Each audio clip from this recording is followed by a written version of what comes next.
मैंने सोचा आज क्यों ना लॉटे चोको पाई को माइक्रोवेव करके खाया जाए, तो मैंने उसको माइक्रोवेव के अंदर डाल दिया बस 30 सेकंड के लिए। और ना डालने के तुरंत बाद मैंने देखा अंदर जो वो मार्शमेलो था वो पूरा एकदम बलून की तरह खुल गया, फूल गया।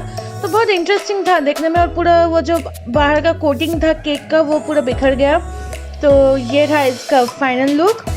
टेस्ट काफ़ी अच्छा था, लाइक ओवन में डालने के बाद बहुत टेस्टी लग रहा था खाने में।